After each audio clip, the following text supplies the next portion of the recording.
Bro, నీ లైఫ్ని destroy చేస్తున్నవాడెవరో తెలుసా? నీ ఎనిమీ కాదు, నీ ఎక్స్ కాదు, నీ మైండ్.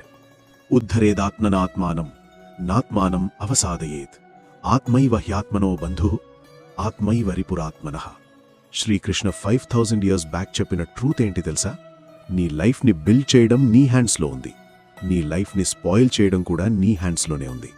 నీ మైండ్ని నువ్వు మోటివేట్ చేస్తే అది నీ బెస్ట్ ఫ్రెండ్, నీ మైండ్ని నువ్వు లేజీగా వదిలేస్తే అది నీ worst enemy. Real talk. Alarm ring అవుతుంది, మైండ్ అంటుంది 5 minutes bro, enemy mode on. Same mind అంటుంది, లేరా ఫ్యూచర్ బిల్డ్ చేద్దాం. Friend mode on.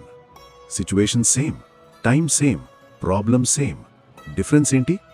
నీ మైండ్ సెట్. అందుకే శ్రీకృష్ణ చెప్పాడు, నీ సక్సెస్కి ఎక్స్క్యూజెస్ అవసరం లేదు, నీ ఫెయిలియర్కి విలన్స్ అవసరం లేదు. నువ్వు నీ మైండ్ని కంట్రోల్ చేస్తే లైఫ్ స్మూత్గా మూవ్ అవుతుంది, కానీ నీ మైండ్ నిన్ను కంట్రోల్ చేస్తే లైఫ్ నిన్ను మిస్లీడ్ చేస్తుంది. నీ మైండ్ని నువ్వు డామినేట్ చేయకపోతే అది నిన్ను డైలీ డామినేట్ చేస్తుంది. ఎక్స్క్యూజెస్ లగ్జరీ ఐటమ్స్ లాంటివి, వినర్స్ వాటికి ఎఫర్ట్ చేయలేరు.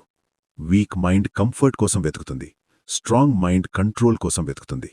Master your mind or your mind will master you.